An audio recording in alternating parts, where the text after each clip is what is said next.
Hi, I'm Charlene Stevens, the City Administrator for the City of Cottage Grove. Joining me today for Council Update is Councilmember Dave Thiede. Today we're going to be talking about our strategic planning efforts. Welcome, Councilmember. Thanks. Glad to be here. All right, well, let's talk a little bit about our strategic planning. This is something the city has done on an annual basis, but maybe did a little differently this year. Yeah, and actually, it's always a great process. It's always good to get with the council and the directors and managers of the city and so forth, and have a chat and talk about what kind of things are important, things like that. I think this year we changed it up a little bit, and I think it was better because we really got into it, and we created a plan that had actually some devices to continue to follow along. We can kind of track things and such. Yeah, it's important to have measurable goals and objectives. Exactly. Something we can be held accountable for. Exactly, such that we can, at different times, we say, well, we're doing this, and we can go back and say, well, how does this fit in with what we talked about in our strategic planning? And that can help everybody that is involved in terms of what they do. So I guess one of the things that started out, I think the mission, we've had a mission for quite some time, but just so that everybody knows, our Cottage Grove mission is to provide excellence in the delivery of public services to community residents, businesses, and owners of property. So what we did then is we kind of broke that into three areas: business environment, organizational culture, and quality of life. Then we kind of broke that down into four strategic directions. One of those things is positioning for growth, reforming organizational culture, making Cottage Grove a recreation destination, and engaging the community and forming the vision. And so those are some very ambitious goals. They're not intended to be one-year goals, are they?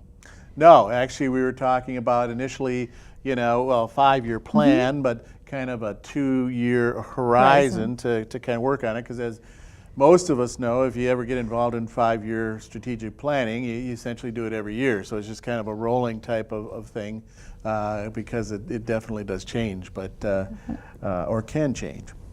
And the staff spent some time doing some 90-day implementation plans for the council. So we really did try to make this an opportunity to be very accountable and to hold ourselves, both council and staff, accountable in that. And I know that that's something that's been important to you on the council, is making sure that the plan, and I think it's important to me too, and the staff as well, because you spend a day and a half doing a plan, and nothing's worse than then putting that plan on the shelf and not thinking about it for a year.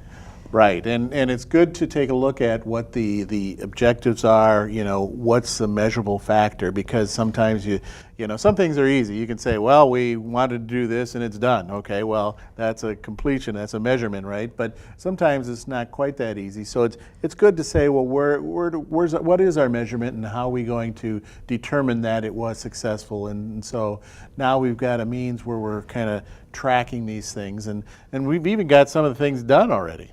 We do. We have worked on some of the strategies already. I mean, under positioning for growth, one of our key strategies was to hire an economic development director, and Christine Costello joined us about a month ago.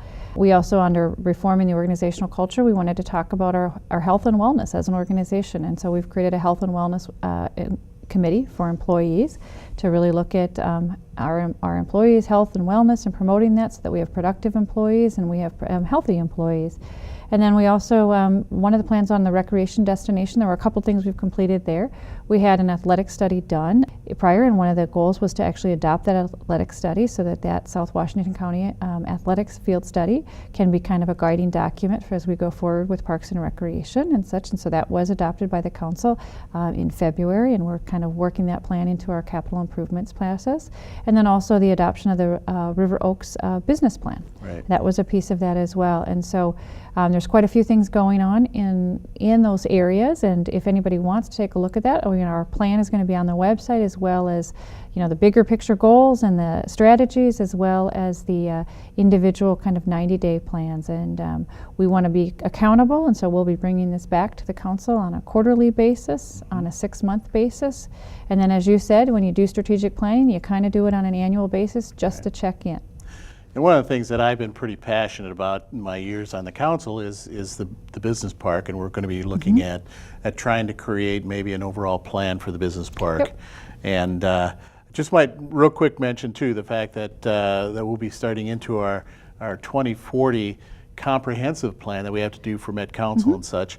And so last night at the council March 16th council meeting, we did actually select the people for the task force in that, and that's a great process. Anybody could come, and kind of watch and things like that. But we do have the task force. We're going to kind of go through some things, and over the next 2 years. So yeah, and we've got some great things planned with the strategic plan. So if you'd like any more information about the 2016 strategic plan, please feel free to actually contact me, Charlene Stevens, City Administrator. Thank you.